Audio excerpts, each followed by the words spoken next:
One. And here we are again with another episode of the Fear and Loathing podcast. It's your boy, Shawn. Hey, what's going on? And Joe. Hey, how's it going? Yeah, we've been smoking for 40 years. Anyway, this is episode 8? 7, 8? We did. Is it eight? I think it's 8. We did My Bloody Valentine last, so I think this is 8, and we are covering a very artsy movie in The Souvenir. It was released in 2019. Yeah. 2019. This movie is Yeah. kind of fucking boring. I usually like A24, and I usually do like more artsy movies. But this one, and it's not because it was a romance movie. It was just kind of it was kind of a romance movie, but also kind of like a cautionary tale for abuse. Yeah.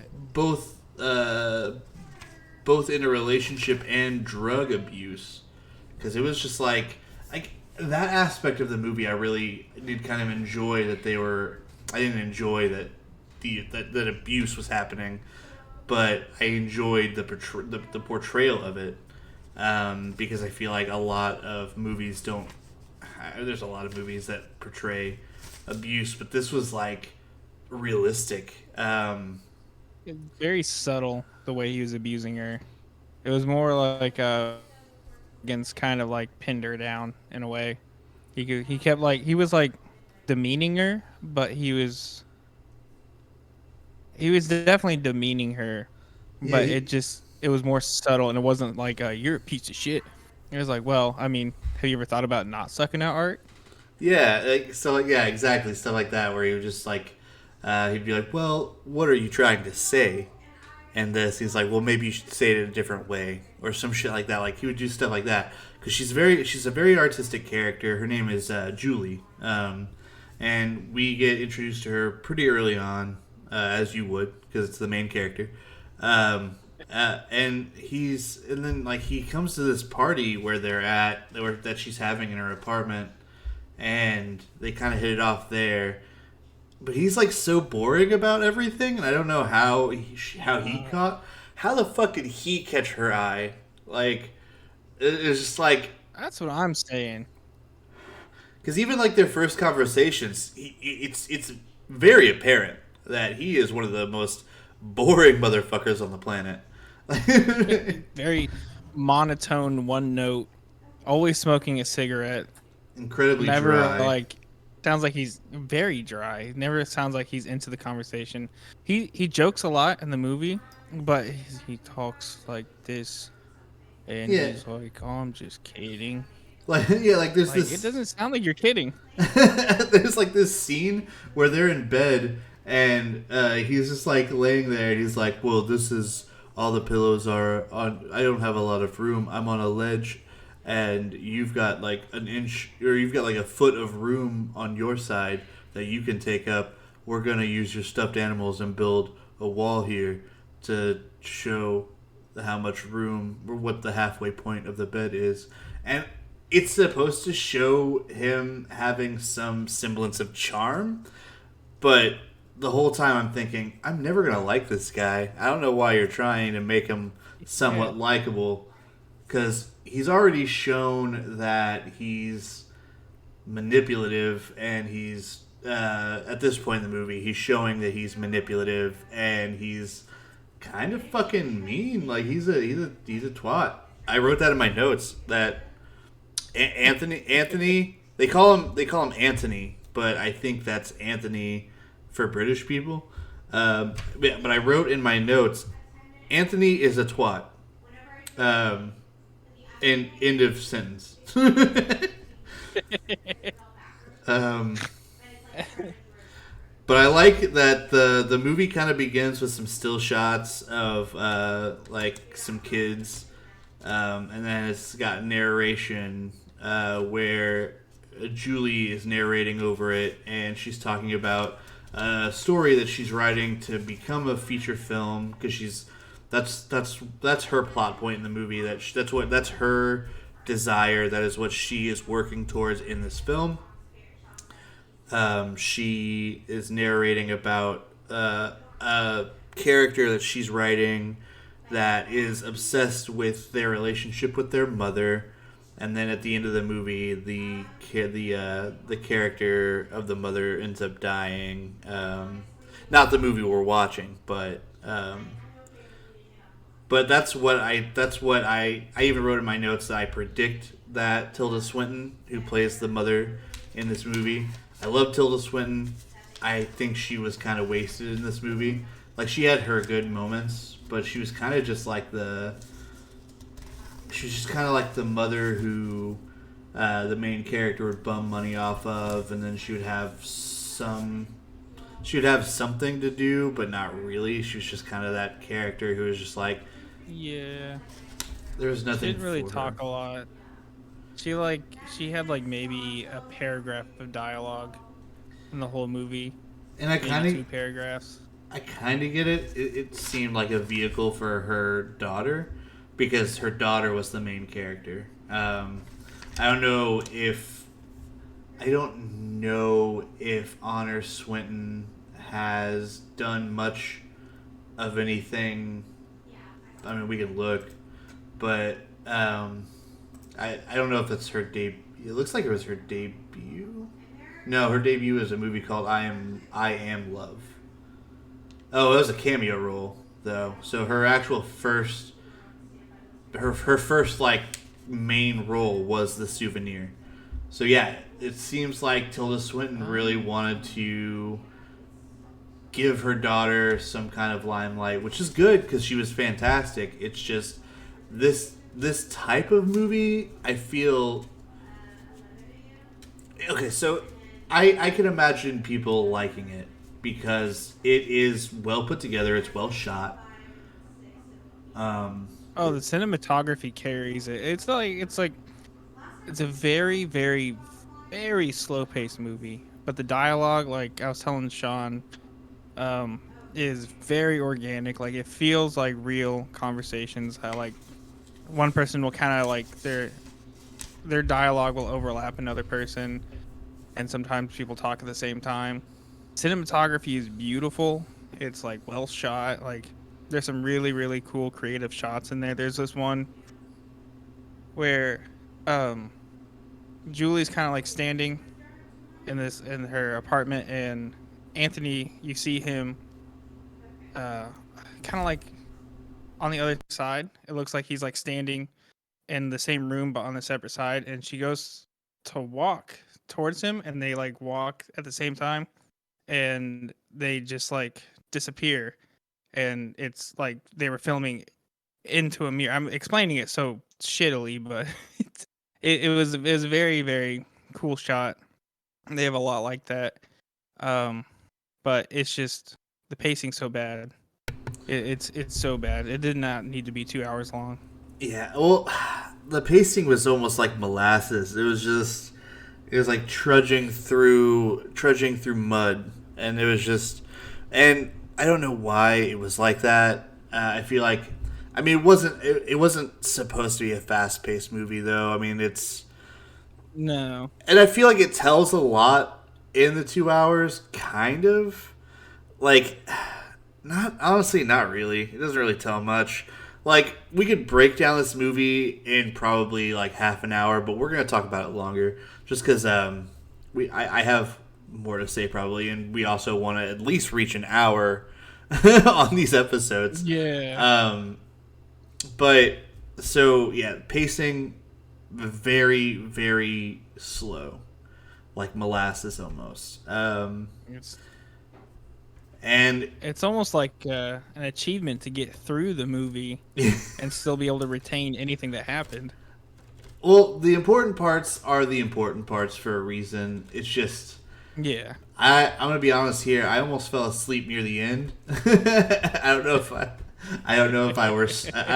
I was worried that I was like snoring, and then I would like you'd be like, "Hey man, hey." Sean, wake up, wake up. And I don't feel like Yeah. I missed anything. And really, if you are watching a movie and you're falling asleep near the end, you should be concerned that you're missing something. But with this one, you're not really, because there's just a lot of shit that happens that does not hold much weight. Like there's conversations that happen that they don't need to be in this movie. There's a whole dinner scene with Julie's parents, and they're talking about. I think they're talking about the father going back to school. I've never met this goddamn character. I don't care about him. Um, Well, it says here that they got into a spirited political debate, but I don't remember there being a political debate at all. Maybe I just wasn't paying attention. I know that whenever no, I'm getting the parties mixed up because she goes to meet his parents and he goes to meet her parents. I'm getting them mixed up. I don't even remember what happened. Like they just blend together. it was with her parents that this happened. This was like later on in the movie though, where they have a conversation with her parents in like I think Tilda Swinton's apartment or house, whichever one. And yeah, they're just having a fucking discussion about the dad going back to school. Like I don't give a shit. The one And that I was no god. oh no, you go ahead, because this you're probably talking about what we were just talking about, and I have a new thing to bring I up. was just I was just thinking. You were talking about falling asleep towards the end of the movie, and it made me think that honestly, if you wanted to get the entire synopsis of this movie in like 30 seconds, you could watch a part of the beginning, like maybe two scenes from the beginning, a scene from the middle, and a scene from the end, and that's the entire movie. All the other shit is just padding for time and doesn't like the thing is like if you have a long movie, you're supposed to develop characters in it and like it's supposed to be like it's supposed to make sense. And there's no character development. Everyone's the same throughout the whole thing.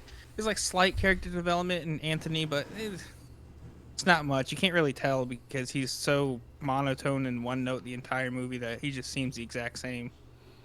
Right. Um, That kind of brings me but to yeah, my you can next point, where like whenever they do introduce new yeah. characters, when they do introduce new characters, they come out of fucking nowhere because the camera cuts in this movie, or just the cuts in general in this movie, are so strange. Like they'll go from one. I mean, I don't mind it in movies usually, but like this one, like it doesn't really. There's certain cuts where you're like, all right, it'd be cooler if they cut to like a different like they cut to like okay, so here's an example of what I'm talking about in this movie where Anthony and Julie are talking at like a restaurant or something, or no, they're at a maybe a house party, and then they cut to Julie's apartment, and then Anthony's like, "Can I stay here?"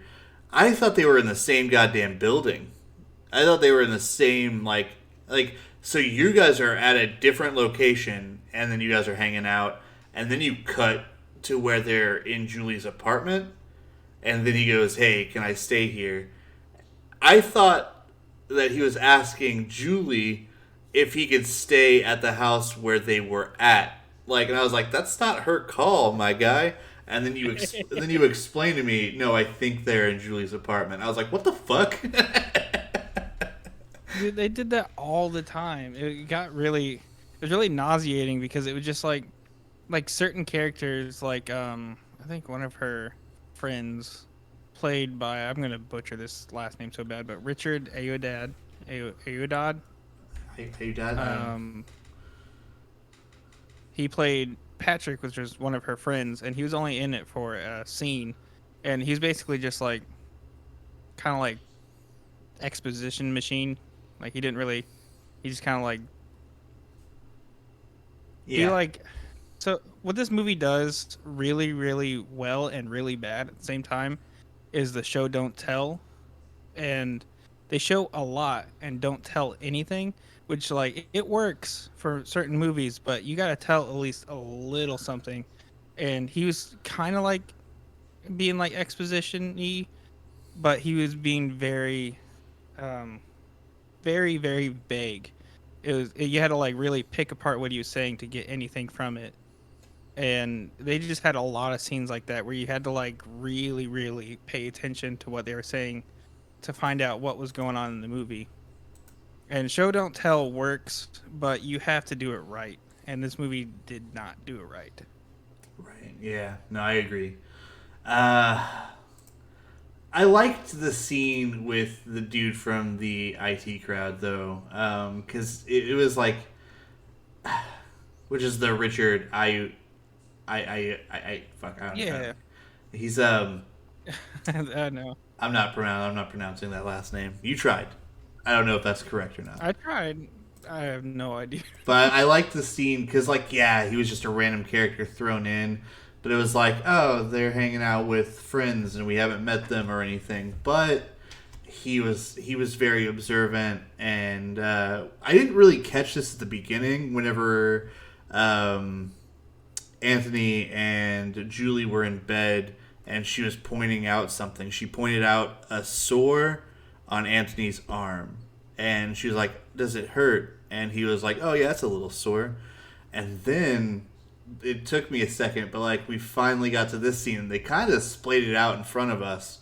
Like this is one of the moments in a movie where I had to have something like spelled out for me, like explained to me. Um, but it was still really subtle. Where the friend played by the IT crowd guy, he was like, so Anthony got up to either use the bathroom or whatever the fuck, and he was the friend. He was like, "So you do any drugs or anything?" And then she was like, "Nope." And then he was like, "Well, how the hell did you guys get together? Because he's clearly a heroin addict." Basically, I mean, it was definitely more polished than that, than what I just said. But it was like, oh shit. So I wrote in my notes, Anthony heroin addict? Question mark. Which we should have gathered that from just the one of the first interactions we see of Julie and Anthony in bed with each other, because it was like because he had a sore on his arm, but it could have honestly that could have been anything. It could have been like a zit. So, um, like, because my girlfriend does that with me, and I don't do fucking drugs. Like, she'll see something on me, and she's like, "Does that hurt?" And I'll be like, "No, what the fuck? I don't even know I had that shit." Um, Well, maybe that's like one of the flaws of this movie is that it's too organic in its dialogue. Like, I mean, I don't mind that. It gives us something to go on. Like, yeah, but like if it were if because I didn't think anything of the sore on the arm, that scene. I didn't care. Like I thought nothing of it. I thought it was just a pointless scene, but it wasn't. Now that we're thinking about it, because we're like, okay, this leads us to believe that he may have a drug problem. We find out he does. Um, but then it kind of gets told to us later on by this random, just introduced character. But he's also just making an assumption based on not only the way that Anthony is acting, but also he probably saw the sore on his arm. So, and I like that he's very wait, polite. Was he? Are did he you? ever take off his jacket? Hmm. How would he see the sore on his arm? No, you're right. He might have been wearing a long sleeve. Because he's like always wearing a jacket. Probably because he's a junkie. Probably, yeah. Maybe he was just like going off of how he's acting, which I mean, I didn't see it. And honestly, that's probably why he's so monotone. Because I don't know if you remember, we've been around a friend who was on heroin before. We won't say his name. It's But true.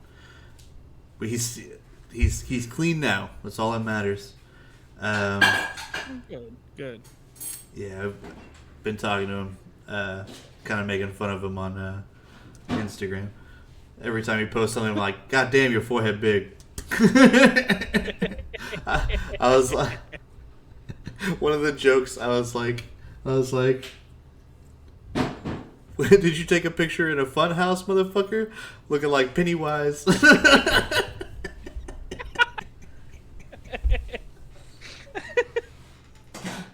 uh, he was like, he was like, LOL. Oh. I'm always coming at his I forehead. feel like LOL is the most it's just as bad as saying K Yeah. or anything like that. It's disrespectful to me. But to each their own. Some people don't see it like that, and they. I feel like anyway. I feel like it depends on the context. I remember one time Yeah. somebody responded LOL after I was like, "Hey, I'm sorry that I was late for this and stuff." And I had this like whole descriptive, like, I was like, "I'm so sorry," and then they just went LOL. And I was like, "God damn it!" Like, in that sense, I think it's like disrespectful. But if it's like after you said a joke or texted a joke to somebody and they go LOL, that's perfectly fine. Like, because they're like, Yeah, context matters. they're like, "Oh, that was funny, LOL," and that gets the point across. But yeah, back to the souvenir. I feel like, yeah, Don't listen, sound so excited, Sean. I kind of sound like Anthony here, but Yeah. yeah, but he yeah, you maybe that is one of the reasons he was so monotone and boring, is that because the friend of ours that we have, he would talk in like a deeper voice, and he was like very, and I've read that that's what heroin can do to you, where it kind of just makes it just like drowns out any kind of color in your voice, basically, where it'll just like make you, and you're tired all the time. But yeah, like, we just a random introduction of Maybe. characters. It shouldn't take a random introduction of characters to tell us important things. That's another thing that I have that I negatively took from this movie, was that random characters telling us about Anthony's heroin addiction. And we didn't have any knowledge of it, but maybe we did. Yeah, I'm not really sure, because like, again, I didn't take anything from that original. You got a sore on your arm, No. but then Well, to be fair, Sean, I think you're more focused on his nipples. they're weird. They were so weird. They were like puffy. I've never seen a nipple like that before. It was puffy, like. I never once saw his nipple, but Sean every How? time zeroed in on it. It was like it was looking right back at him. he was shirtless a few times in this movie. I never saw it. Like, I saw some freckles, but Yeah. maybe I did see it. I just thought it was a big freckle. You would not think that was a freckle.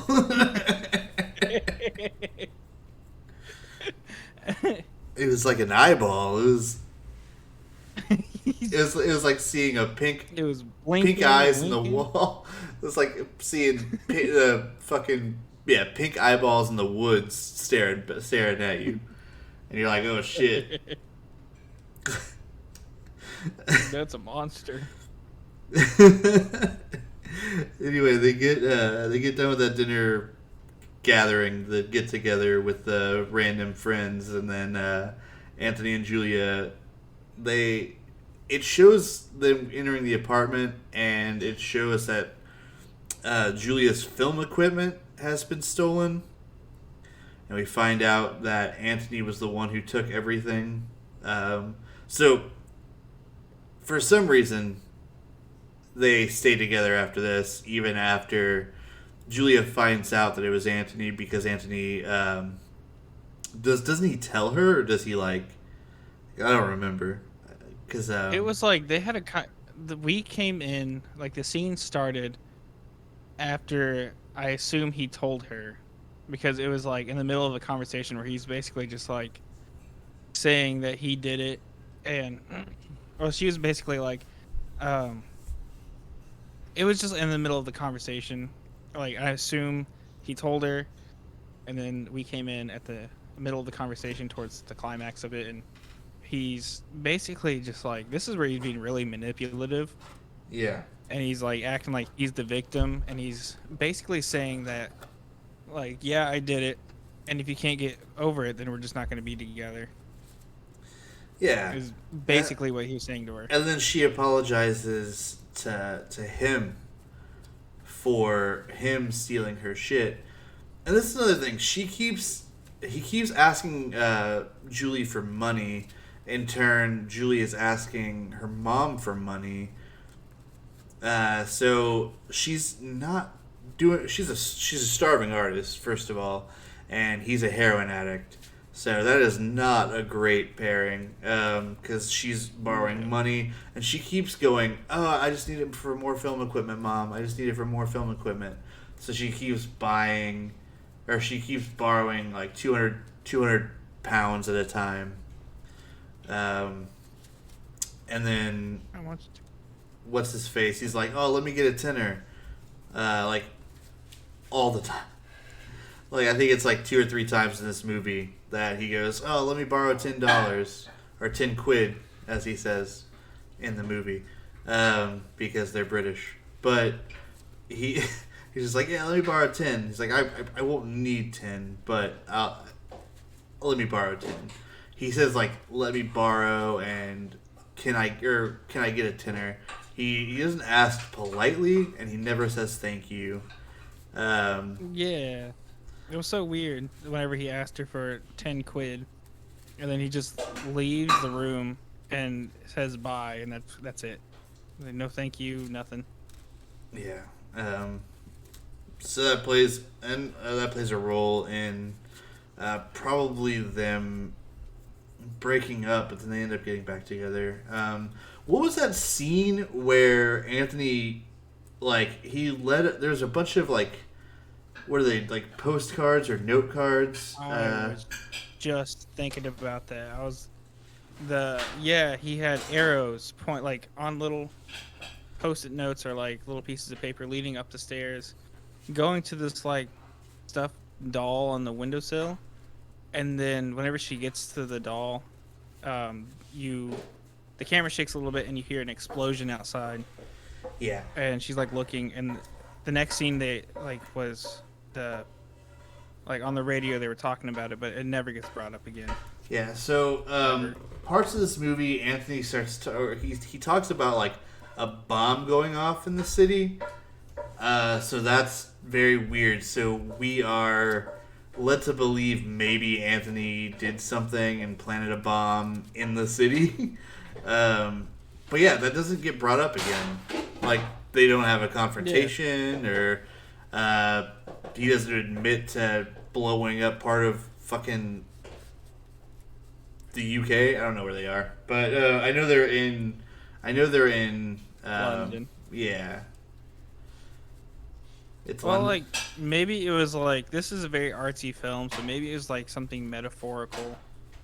Um, maybe like I know he worked for the government, and he was always saying that if he doesn't do his job right, then there could be bombs going off, and it's just after that, like we were saying, like they don't talk about it. It is like a short little recap on it, like people talking on the radio about it, like in the next scene, but never again does it get brought up Yeah. ever. And maybe there's something we're overlooking, because I feel like as boring as this movie is, it might be something to watch like a couple more times to get everything, but I don't want to. No, me either. They made a Well, hold sequel. on, Sean. Maybe it's like a long car ride, and how it's like really really long when you're going there, but when you're coming back, it's a lot shorter because you've already seen everything. So maybe it'll feel only like an hour to us now. But right. I don't know. I don't know. Maybe I'll rewatch it again just to see if I can spot his nipples. You just like watch through, and once you see him once, you're like, all right, I'm done with this movie. All right, I'm out of here. They're a spectacle, for sure. Anyway, so yeah, so the bomb thing happens, and then so Anthony, or no, so Julie is going back and forth. She's actually working on her movie. I think is what's happening, or she's going to film school. I think it's film school. And Yes.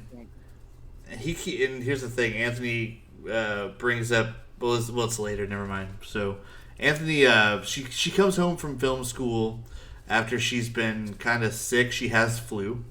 That's how I she got flu. yeah, she doesn't say I have the flu. She goes, I have flu. Um, so it just astounds me how British people talk. They're like, oh, I need to go to a hospital because I got flu. And then so they're like, oh yeah, that's fine. Go ahead and go to a hospital. If you're not feeling good, you need to go home. I don't even be polite about it. Just go home. And then We're all right then. we'll be alright then. That was We're fucking all weird. right then. We'll be alright then. Just get better. Hop on your bike.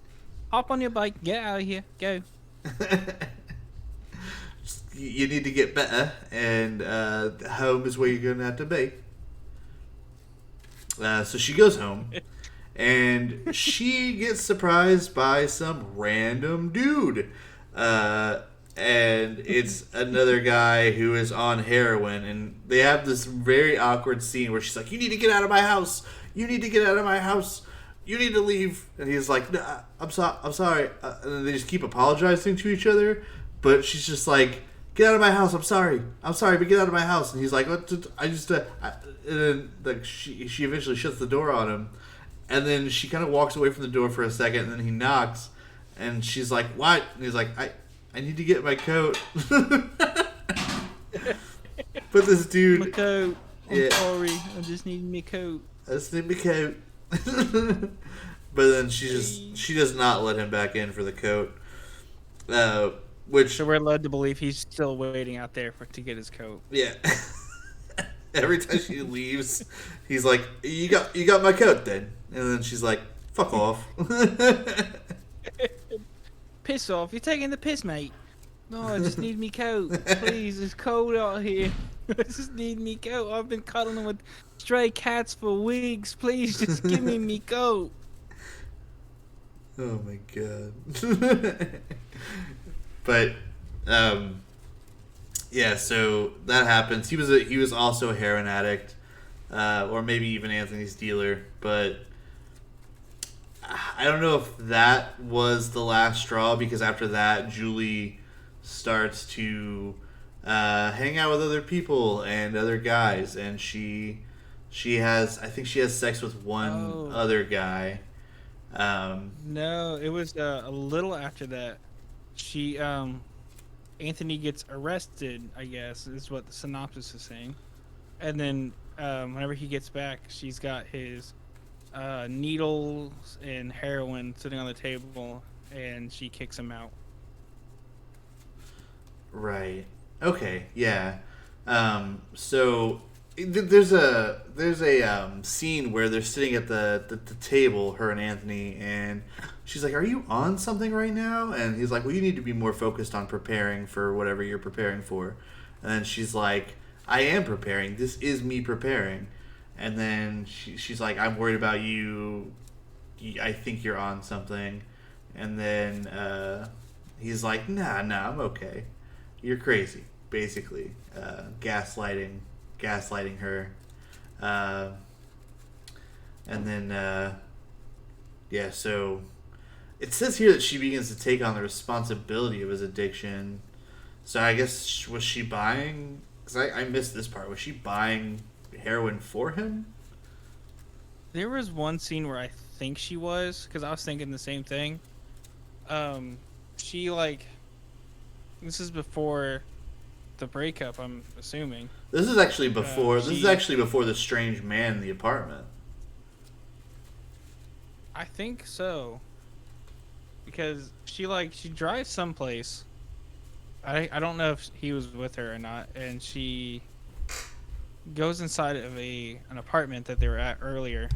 You don't see her, like, you just see the outside. She like kind of walks in, or she's like walking back from it, and she gets in her car and she's looking really depressed. And then I mean the scene just ends there. But I was thinking to myself, like, I feel like she's buying for him now, but it's not really laid out for us if she is or not. Right. That probably is what happened. Is that she bought some heroin for him because she was just felt responsible for him staying medicated, and for lack of a better term, addicted.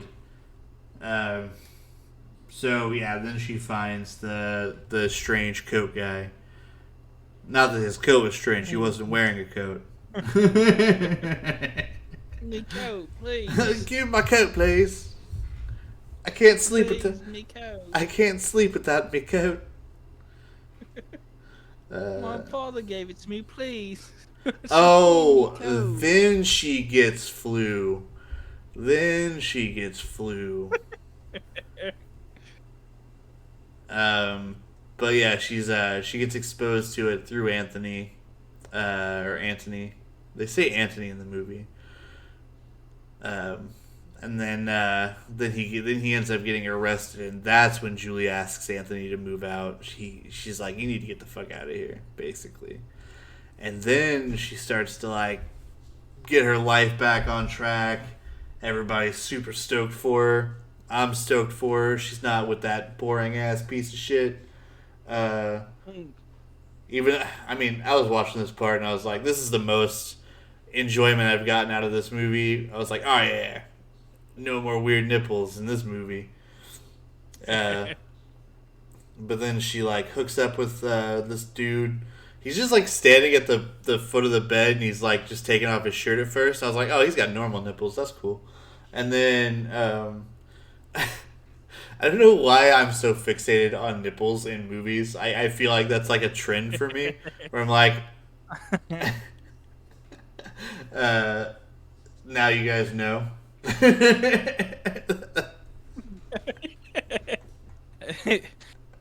Sean's make or break for a movie is whether or not the protagonist, antagonist, or any ancillary characters has weird or normal nipples. And this just happened to be some random guy that she hooked up with after the relationship.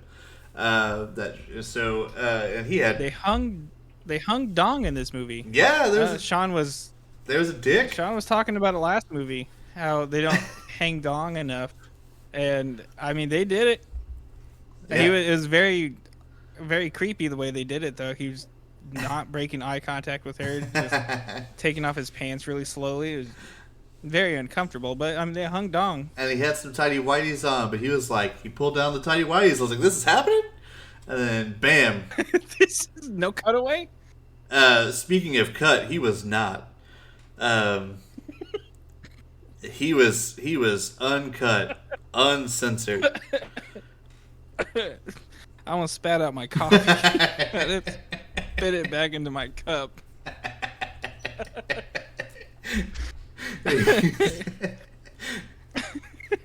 was not expecting that. Oh, Jesus Christ. Come on, man. Expect the unexpected. How long have you known me now? Fucking like 20 years. Always catches me by surprise, though. Good shit. Good I shit. heard it coming too. You're like, speaking of cut. He wasn't. and it was flaccid. Like they didn't even like. I don't know what it is. Like in movies, if they do show dong, most of the time, if not all the time, it's a flaccid dong. Like you're not gonna see just like hard fucking wood. Like in a I like think South Park explained it before. It's because flaccid wieners aren't intimidating, but hard dongs are intimidating. yeah, I guess. But like I think the only time I've ever seen a hard dong in a movie was in a movie that was basically porn, but it wasn't labeled porn. It was Love by Gaspar Noé. And Gaspar Noé is fucking weird to begin with, but he basically made a softcore porn with dong. I don't think it showed any like penetration or anything, but it was like there was a scene where the main character was like jerking off at the camera and he actually nutted on the lens. Like I thought that was Huh. like again, this movie's my least favorite of Gaspar Noé's movies. I like Climax a lot, but Love was. I did not love Love, and not because a dude nutted at me, but like I mean a dick's a dick, whatever, but. The story really wasn't like the story was just like beat for beat, and then it was all leading up to more sex scenes. So it was porn, but it was on Netflix. That's why those parental controls are so fucking important. Because it was on I think you're on the Netflix with the three X's. Netflix. Netflix.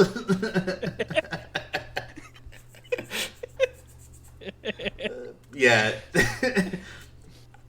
We might get that movie at some point, and we're just gonna be watching it together. We're gonna get nutted on by the main character of Love by Gaspar Noé. Well, I guess it's a good thing we're already pretty close. Yeah. We've known each other long enough. YMS Friends who get nutted on together stay together. YMS, your movie sucks. I think he talked about Gaspar Noé's Love once, and he said he saw it in theaters. I could not imagine a group of people. Like I don't know if they were wearing 3D glasses for this or anything. Could you imagine? He's coming right for me.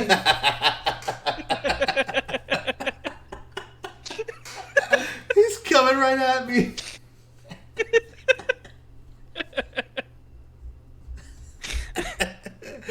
God, now I kind of want to watch this. Now I kind of want to watch this movie for the pod. Oh, Jesus Christ. Oh. Oh, fuck. Good stuff. Good stuff. This is the kind of stuff you can expect from the Fear and Berlin podcast. We'll stop talking about the movie for for a while and talk about a completely different one. But well, it's funny is that with this movie we have so much more life in our voice when we're not talking about the movie, but every time we come back to the movie we're so deadpan. I think it's just that movie. It's just the movie.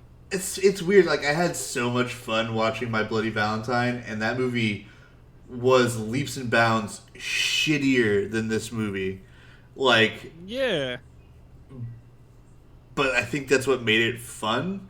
Like this movie is good in a sense. Like the Souvenir is good in a sense that it is a well shot, well acted, well written piece of work. But god damn it, is it boring. really, it's a piece of work. Yeah, like I can understand why people like the Souvenir. I can understand why it got a sequel. Kind of. I hope the sequel follows because so I wonder if it just follows Julia because so what happens at the rest of it. So basically, after Anthony gets kicked out, she starts sleeping. She sleeps with another guy, and she's hanging out with her friends, and then they end up getting back together. Yeah. And then there's a scene right after the scene where it shows them getting back together. Anthony wakes up Julia because he's in the other room and he's just shouting and screaming, and he's hunched over on the couch or behind the couch, right next to the arm, and he's hunched over and he's screaming, and he's got vomit all over him, and he also just got done punching the mirror, so he's bleeding, he's got vomit on him, he's covered in blood and vomit, and you can just tell that he is having withdrawal symptoms.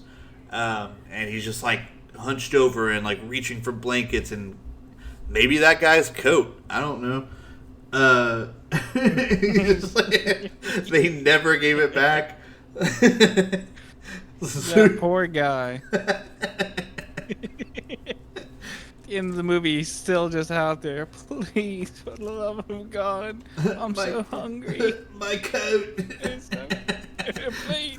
Why are you? It's so cold outside. I Why? would just go buy a new one, but I don't have a coat. It's so cold outside. And if I had a coat, I wouldn't have to go buy a coat.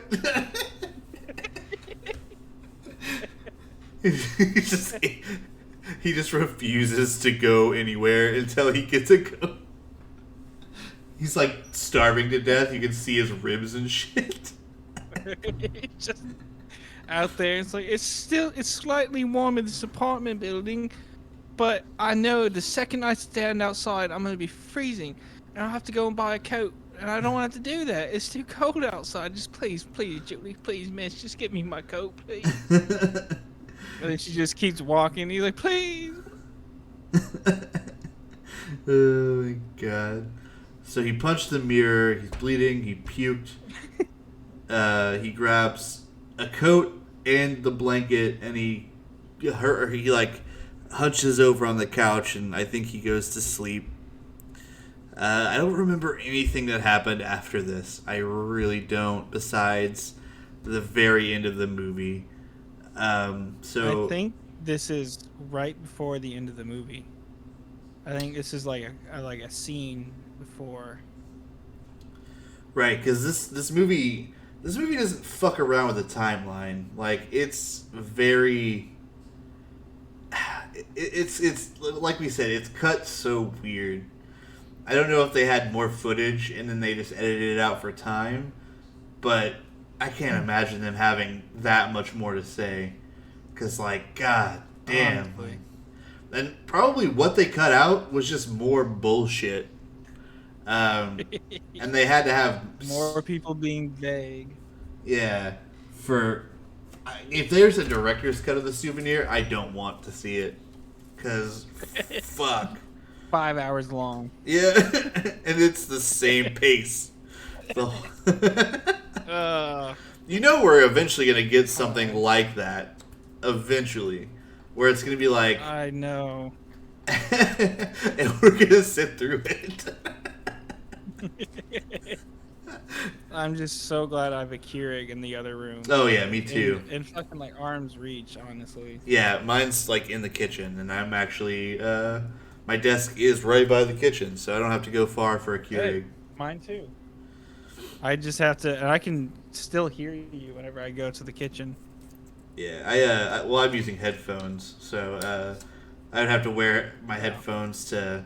I have my headphones plugged in right now, but if they're unplugged, I can walk to the kitchen and they'll still it's got a pretty good distance on when my headphones start to cut out. So pretty sure I can do it. I went outside once and I could still hear the YouTube video I was watching. These headphones are fucking old though. I got them when I started streaming, so like 2 years ago. So they're pretty old. No, Jesus.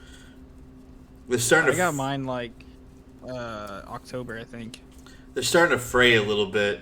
The pleather is starting to fray. Ooh.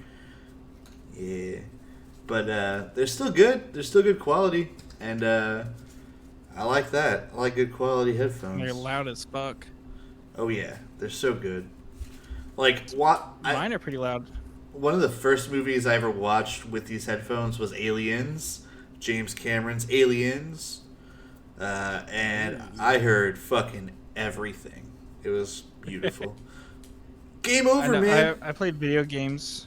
I play video games with these headphones sometimes, and the amount of footsteps you hear, it's kind of freaky. Yeah, Not gonna I lie, can't imagine it's playing. a little freaky. Whenever I was streaming, one of my viewers would be like, "Hey, you should play Resident Evil 4," and I was like, "All right, fuck it, let's do it."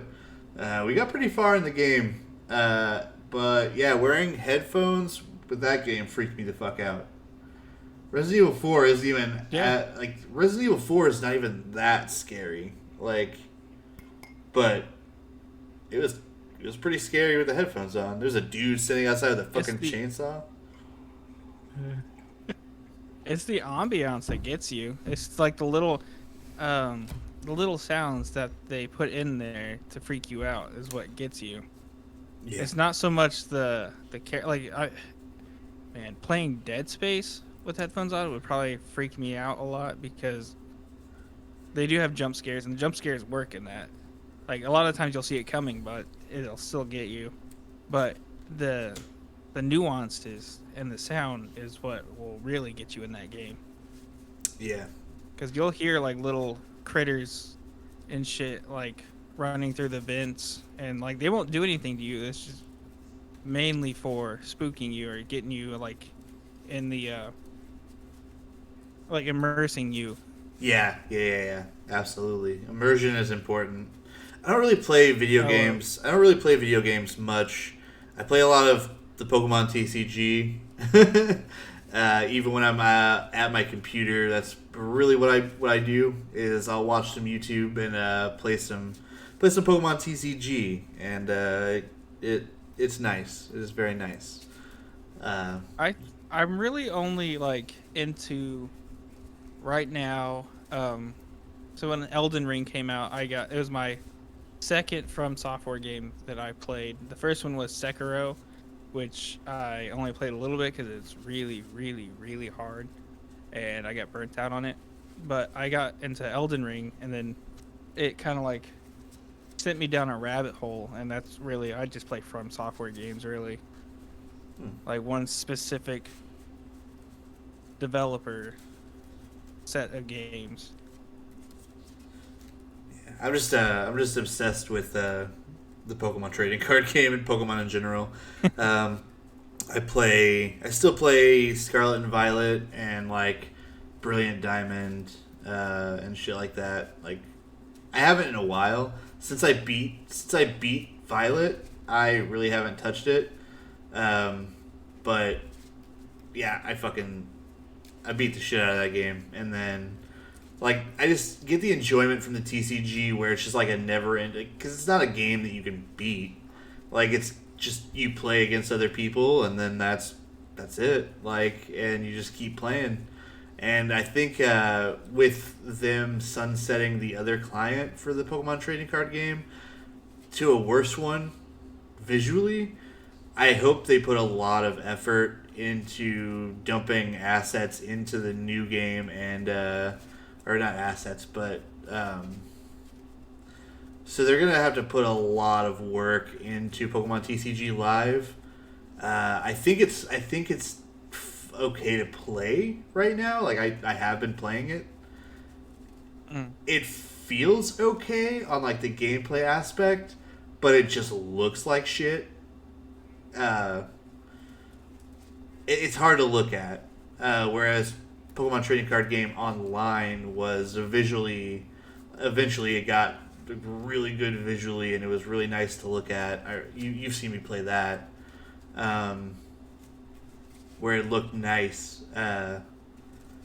But hopefully they can get to a point where live looks good enough.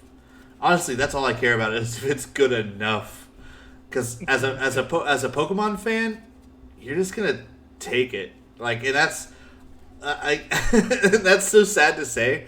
Like, if Pokemon does something that a lot of people don't like, we're devoted. We're just gonna fucking take it. Um, and Pokemon, I feel like they know that at this point. Like, but that doesn't mean they should stop trying. And I don't think they've stopped trying for creative endeavors, like creating new Pokemon. Like, I still will find a Pokemon or a bunch of Pokemon that I like from a new generation. I'm like, okay, that's cool. But it's just like, man, I feel like they have our balls and they know it. Like, Really got our balls in a salad shooter this time. it's No, yeah. There's a lot like um, deviating from games and going just into cards like TCGs. Magic is kind of like that now. After Hasbro bought them out, they've kind of just gone downhill. They kind of just gone downhill, and it's just like it just doesn't have the same feel to it. There's just weird cards out there now. There's shit doesn't make sense. The prices are being weird. They're not really putting out anything of value that anyone really wants. They're kind of just putting out whatever they want, and then we just have to deal with it. I feel like it's the opposite with the Pokemon TCG. The TCG is Yeah. the actual game itself is going strong. Like, I'm about to go to Orlando, hopefully, as long as my flights actually go through. Like, because right now I'm in. I hope you do. I'm in Dallas, Texas, and it is, well, I'm in Fort Worth, but still, same place. DFW, but it is it's frozen here, which is weird to say. And Texas does not handle that well, and No. they have shut down. They shut down the call center where I work, by the way, which just never fucking happens. But they did it. They fucking shut it down until Thursday, and that's fucking crazy. Damn, I thought it was just like either today and tomorrow, or just tomorrow. Cause Nah. it's hot in Texas, so you think it would just melt up really quickly? It's like 20. Like, yeah. It's like 23 degrees. Damn. Yeah. But yeah. So there's rain, and then it froze on the streets. So it's like, I still have to work. do what? Yeah, but I still have to work. Well, I had today off anyway, so. And then I just have the rest of the week off because but you do too. So whatever. Because we're going to Orlando, or maybe not. Who knows? Either way, I have time off. But I'm about to start working a dick load, which is fine because I need the money. And then I'll go to Charlotte for another TCG tournament. But that's why I'm going to Orlando, to get experience in regionals. Even if my deck doesn't do well, it's going to be nice to know that I at least played in my first regional, and I'm playing to have fun. Yeah. I'm playing to have fun regardless anyway. So, I'm hoping to join you in Charlotte and cheer you on and hang out and whatnot. absolutely, that'd be so fun, dude. We could, I really want to go. yeah, we can go in on a hotel. If you're bringing Emily, then that'd be cool too. We could just all four go in on a double bed hotel or something. I can try. She has to. She works at Walmart, and we all know how Walmart is with giving people time off. Ugh, yeah, They're fucking terrible about it. fucking assholes. It's one of the reasons why I quit last time. Last time they are fucking assholes. One of the reasons why I quit last time. So I gave him like a month's notice, which at minimum supposed to give like no, it was like a month and a half. Yeah, 2 At weeks. minimum, it's supposed to be 3 weeks. 3 weeks Yeah, it's 3 weeks. at Walmart. Yeah, it's because they put out schedules 3 weeks in advance. What the fuck? So I know, right?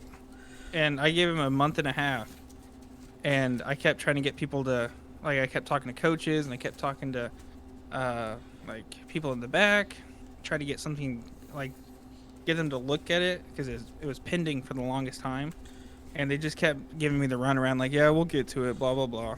And meanwhile, all these team leads and coaches are taking. I had a team lead who went on a 2 week vacation, was back for like 4 days, and then went on another 2 week vacation. In the time that I was waiting to get my vacation approved, and they kept giving me the runaround until the day that I was supposed to. I was actually going to be going and seeing Shawn, is what I was trying to get that time off, is to go hang out with Shawn, and the day that I was supposed to leave, they denied it. Like, well, you didn't have to do that. Like, I know I'm at work. I know I didn't get the fucking time off, Yeah. but they were just doing bullshit like that, and coupled with everything else Walmart does, made me quit like a week later. Yeah, and then you were on a plane.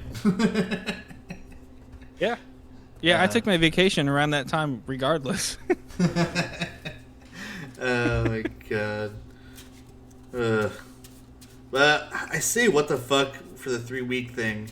Delta will release a schedule, so we do shift bids, and what that means is that we have to bid for what shifts we want. So you'll bid for your off days, and you'll bid for either 10 hours, 10-hour shifts or 8-hour shifts, and then what time you want to start. So what I got this time around was 9:30 a.m. 8-hour, so I get off at 6, and I'm off Tuesdays and Wednesdays. So they will give you the schedules, so you'll bid for them like a month in advance, or like I think it's like a month in advance, or like 2 weeks in advance or something, and then they'll put all of that in, and then they'll just give you something based on seniority. And then, so basically, you'll have a schedule for 4 months. Like a set schedule for 4 months, and then it changes. Okay. Which gives you a lot of... It does give you a lot of time to figure out what days... Because we have a swapping system where we can swap out our days and like... So right now, I'm working every day of April, because I have 2 tournaments lined up for... so I'm still going to have the hours I need to make money and then some. So I gave away some shifts, and I swapped for shifts so I can have these days off for tournaments and stuff like that. And I also picked up a bunch of shifts that I would normally have off, like Tuesdays and Wednesdays, so that I can get some extra money. So I'm going to be working a lot, I think. But some of these days I'll be working at like 8 p.m. Some days I'll be working at like 5:30 a.m. Like shit like that. And it's gonna be crazy, but it's gonna be like, Yeah. it's fine. Plus the job's not like insane. Like I'm not on my feet all the time. I'm not stressed out. Well, sometimes. Depends on what kind of call I get. But most of the calls I get are just like people who just want some flight changes or me to book shit for them. And like it's easy as long as you pay attention whenever they're training you. You'll know what the fuck to do. It's muscle memory at this point with knowing what to do on the computer. And that's how it is at where I work. Like, it's all just, we're just testing oil and corn, and really, like, it gets very, very boring, just because it's all the same. Like, every hour a certain sample comes in, and you have to do the same tests on it every hour. And then occasionally you get shipments in. Occasionally there's like acid oil, all interface. It's all a little different, but all basically the same. And it gets a little monotonous, but Didn't you say It's there's super super easy. didn't you say there was an oil that like coated your tongue and like made it feel like a candle? Oh, teeter. Teeter. Yeah. Oh god, I hate working with teeter. It's easy still. It's just you have to take precautions. You have to do things a certain way. Like if I were to do a like let's say I got like a PX, which is just like your average run of the mill. It comes in every couple hours. You do two tests on it, which is like a soap test and a fatty test. And you um so you put the flask on the scale, zero it out, weigh out 28 grams of oil, put a little of the FFA solution into it, and then you just pump just like a couple drops of some more of like fatty solution into it, and wait for it to change colors. Now with teeter, you have to get 50 milligrams of fatty solution, put it on a hot plate for 1 minute, and it has to be 1 minute because if it starts to boil, then you've done it too long. Take it off, put it on the scale, zero it out, weigh out 28 grams of teeter, and then you go over and uh, you have to titrate with one hand and uh, slowly pour in like droplets of fatty solution, and as soon as it changes color, like it'll turn purple. As soon as it changes, you have to stop like immediately, or else it'll throw off the results. And that's a little hard and kind of like can be annoying because if you get it too hot, then it'll be too high. If it's too cold, then it'll harden up. And it's just that's annoying. And but everything else is just we don't get that a lot. It's like maybe once a day. Sometimes it's like certain days we'll get it like every hour, but it's it's not bad. Word. So we just learned some things about. Man, I wouldn't even be able to describe my job. Like it's just like it's just doing shit on the computer. Like See, I've done mine so much that it's ingrained you click buttons. into the wood panels of my brain. You click buttons. You do stuff for people. And you answer questions that people may have about Sky Miles accounts. Sometimes you sell an Amex card and make an additional $60. You know, there's just shit that goes on, incentives and stuff. It's a good job. Delta's a good job. Delta sounds like a good job. It really is. Like, benefits aside, it doesn't sound bad at all. No, it's very chill. Everybody that I work with is cool as fuck. Yeah, like it's pretty fun. But now that we have rambled on about some stuff, let's get to the ending of this movie. I was gonna say we're right at the end of the movie.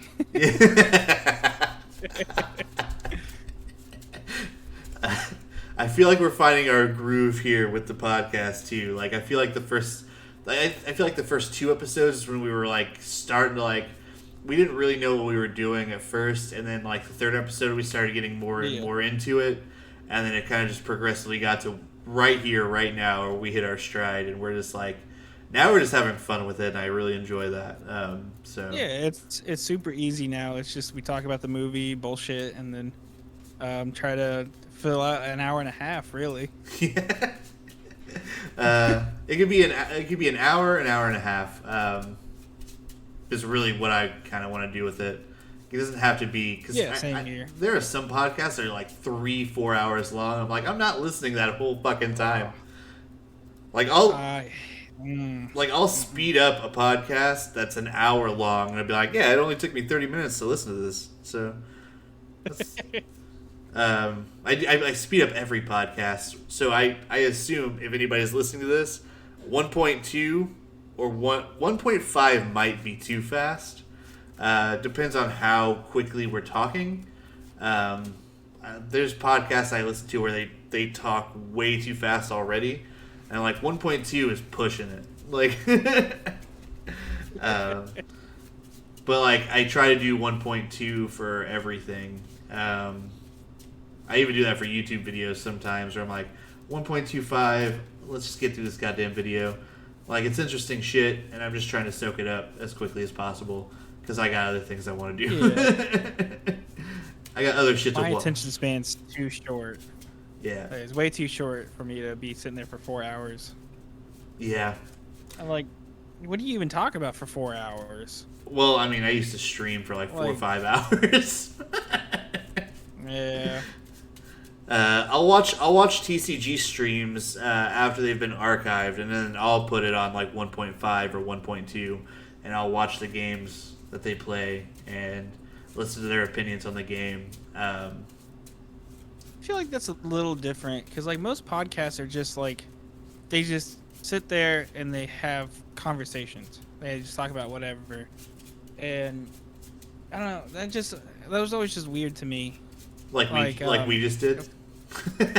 I mean, like we're talking about a movie, and then we kind of like get distracted a little bit, and then we come back to the movie. We have an anchor, like we have something to come back to. Those podcasts don't. They just like it's just up in the air, and it's just people talking.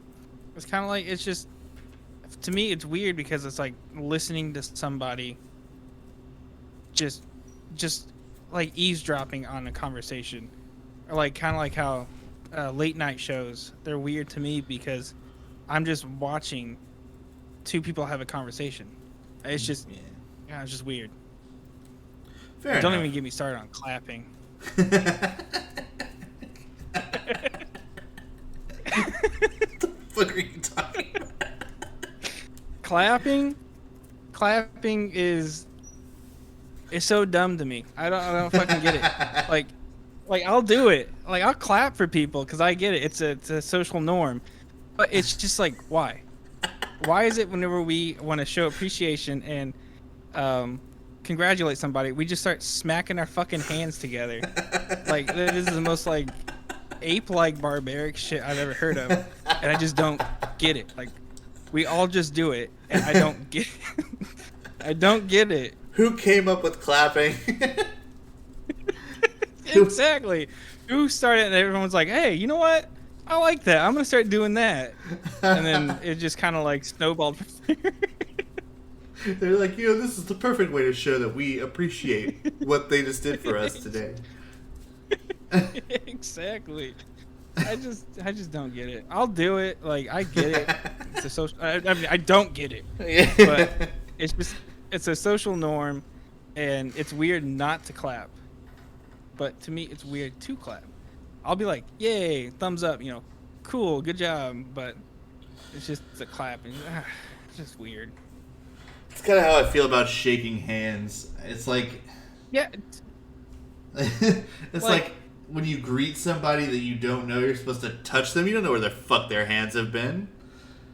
Yeah, and there's like different degrees of shaking somebody's hand. Like if your handshake is too limp, apparently it tells a lot about you. But if it's too firm, it's just like it's weird. Like, yeah. Just wave at me. Just wave. Yeah, or like give me like a respectful nod. Like you don't have to touch me. Yeah. Yeah. Stop. Don't let go of my hand, dude. Like, did you wash your hand today? Do you wash your hand after you poop? Like, I don't know that about you. I'm just now meeting you. What if I find out like a month later you hate washing your hands after you poop? I shook your hand. Like I don't want that. Maybe you just picked up a pile of dog shit on the way. You walk your dog and you picked up a pile of dog shit. Or maybe you don't even have a dog. You just go to the dog park and just pick up shit with your bare hand. I don't know. I don't know you. Sir? Ma'am? Non-binary? No, for real. Like, it's just... Oh, dude. It's just social norms that don't make sense. Yeah. That's we just kind of accept it. That is a whole separate... I think that's a whole separate podcast. Honestly, yeah. Like, this week we're talking about handshakes. This week we're talking about clapping. This week we're talking about... Fuck, I don't even know. What's another weird social norm that people do that just doesn't make any sense? Eye contact. Eye contact is a weird one for me. I don't Yeah. like eye contact. It just freaks me out. But like, people are so adamant about it.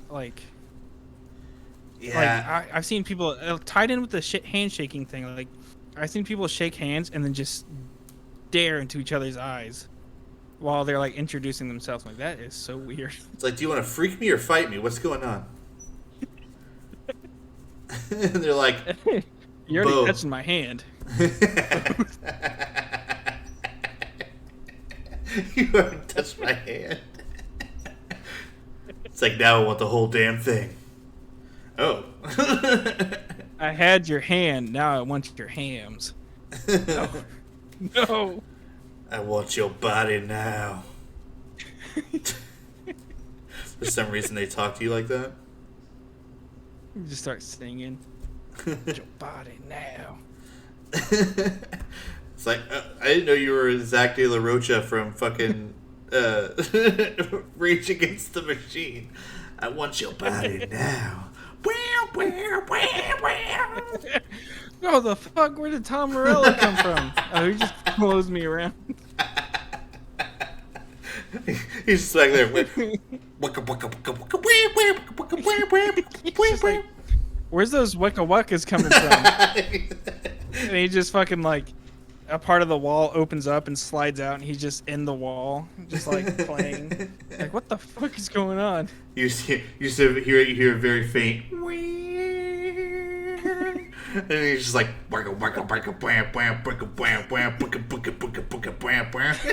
you're like, fuck.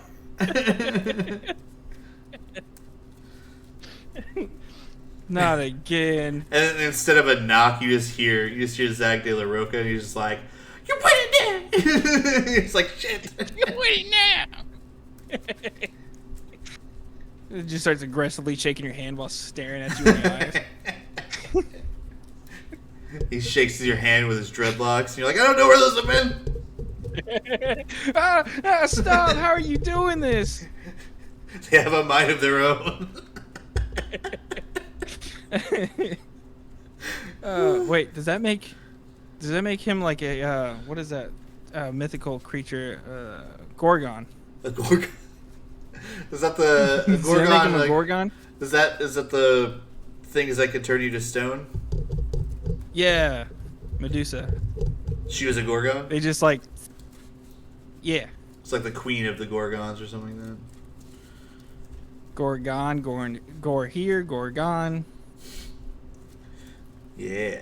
But Gone Gore. It's the movie. Gone. But it's it's on the Gorgon planet, and it's got the equivalent to Ben Affleck as the lead. Oh no. The Gorgon Oh, Ben no. Affleck. Gone Gore.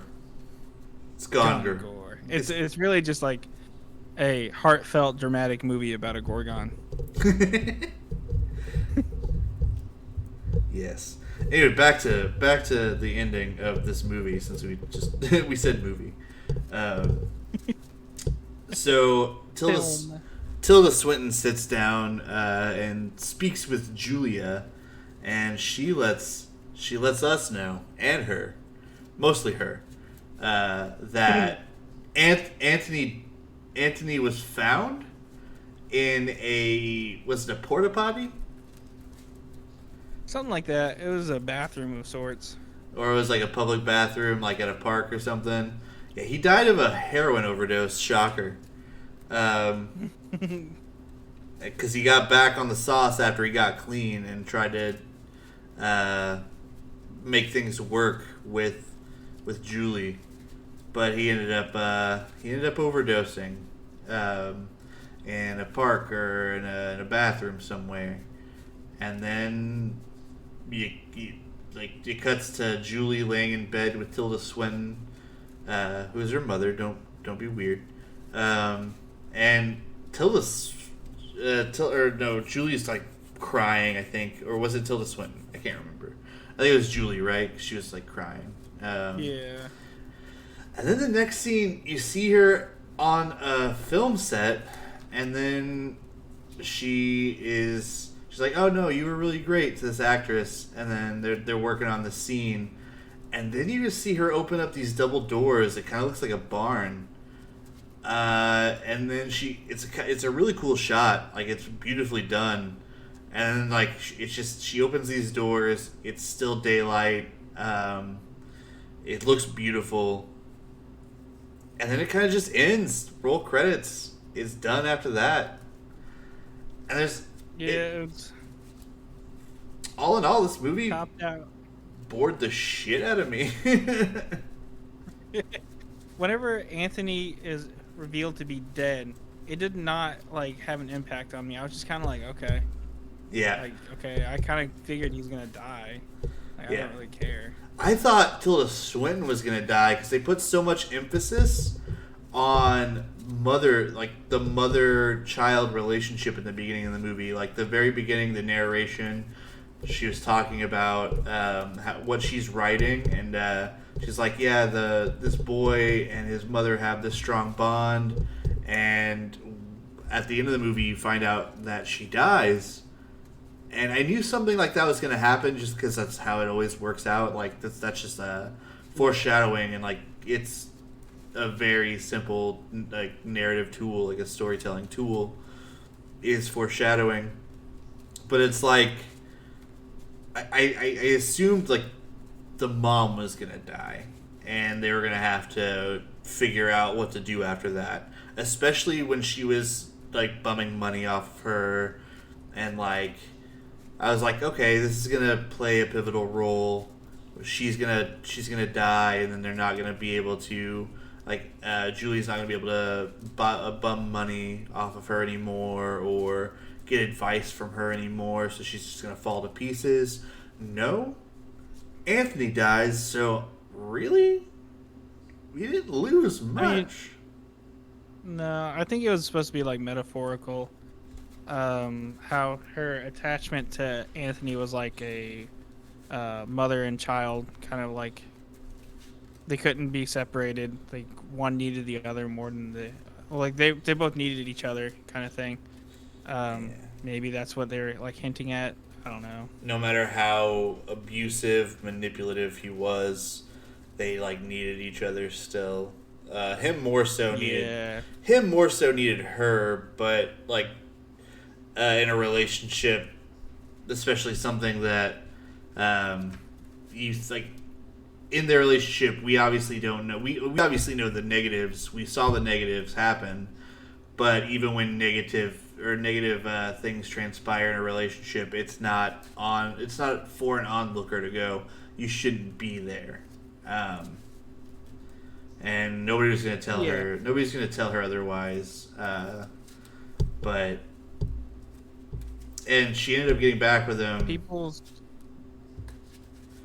And then he got back on what made them separate in the first place, and then it ended up killing him. So I do understand that she was upset. Yeah, it's how it goes, too, with people who get clean and they come back to it. They'll do too much and overdose. It's a very common thing that happens. Yeah. But like what you're saying about we only see the negatives. Like, we never really know what, like, people's reasons are for staying in relationships like that. Like, maybe something more like underlying problems that they have within themselves, that they just haven't come to terms with yet, or like tried to what's the word I'm looking for? That they haven't tried to acknowledge. But I mean, from an outside perspective, like looking in, you can always tell them to leave, but I mean, it's up to them at that point. But that's basically how it was, watching this relationship from the outside. You can tell them to leave all they want, but that's probably what made it more realistic, is that she didn't leave, because a lot of the times they don't leave. Right. Yeah. Like, no matter how abusive somebody is, like, abusive relationships keep going in real life. Like, it's a very realistic portrayal of, like, manipulation and drug abuse. Like, we didn't really see any drug abuse, but we saw like the negative effects of it to a human Yeah. body. But I honestly I like the realism of the movie, but it was still so goddamn boring. I feel like it could have been executed better, but I can also see why people would like this. So, Yeah. for me, I would say that I would give it a 6 out of 10. 6? I think that might be a little too nice. But honestly, no. Okay, if I'm taking into account cinematography, the acting was great. For me, the pace was just dreadful. It's a slog to get through. That knocks off some points for me. Man, I think 6 is right on the money for me. Actually, I think I love the cinematography in it so much, and I really, really, really did like how organic the dialogue was. It felt like real conversations people have. Like you said, the pacing though is what really did it in. Like if it was just a little quicker, I would give this a way higher rating. But I am probably just going to give it about um I'm gonna give it 6 weird nipples out of 10. 6 weird nipples out of 10. All right, here's honestly my favorite part of the podcast is determining what movie we are watching next. We could even probably end up posting this on socials and letting if people want to be on the next one. Eventually, we need to get an email address set up. We have not done that. We're pretty basic right now. Just kind of us two doing it. We're hopefully at some point gonna bring in a third, maybe fourth person every once in a while. Yeah, we definitely want to have guests on, and we don't want to limit it. Like we just want to be like, all right, who the fuck wants to be on? Exactly. Because this is a very free podcast, not only monetary, but also we don't really put a whole lot of money into this. I sometimes will rent a movie. I think the last few movies I actually rented, so I don't mind that. And then on YouTube, they're only like $4. Yeah, so it's not bad. Yeah, but yeah, let's go ahead and randomize this and see what we get. Can you see it? It's shared. Close me. Okay, there we go. All right, you want to give us a countdown? All right, 3, 2, 1. History of the World Part 1. That's a Mel Brooks movie. Hey, Fuck. Mel Brooks. That's sick. All right, I guess we're going to be watching Mel Brooks. It's got Dom DeLuise. It's the second time Dom DeLuise. Second time Dom DeLuise has made an appearance on the Fear and Broathing podcast. Yeah, I forgot. He was in Baby Geniuses. Yeah. He didn't do much. And this is supposed to be like a pretty good movie. I've heard pretty good things about this. Yeah, and it actually gave us part 1, so we didn't have to go, oh, but we're going to have to watch the first one. Oh, hang on, the scores aren't looking too good. Scores? 58% down underneath on the left. Oh, where? Oh, that's Rotten Tomatoes and Metacritic. Fuck them. I don't. They gave it 47 out of 100. Jesus Christ. Yeah, I don't take Rotten Tomatoes seriously, and I never will. Metacritic, I don't give a fuck about. Really? Okay, how many people actually said? What was the movie? History of the World. History of the World Part 1.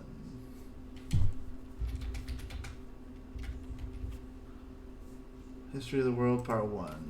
1981. It, The audience gave it an 81%. yeah, audience score 81. 30 out of 33 reviews, 61%. Oh, these are top critics. Yeah, film critics can go fuck themselves, honestly. Roger Ebert says it was poop. It's a rambling, undisciplined, sometimes embarrassing failure from one of the most gifted comic filmmakers around.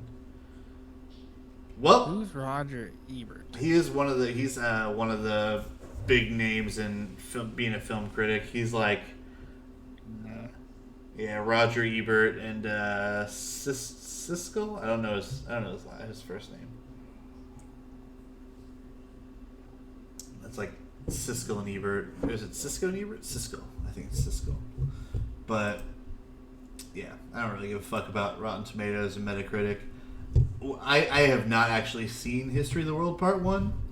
I know we're getting a Part 2 in like next year. I know that. Oh. Yeah, so this was made in 1981, and we're getting a sequel in 2023. So, Oh, God. yeah. Like 40 years later. Uh, Damn.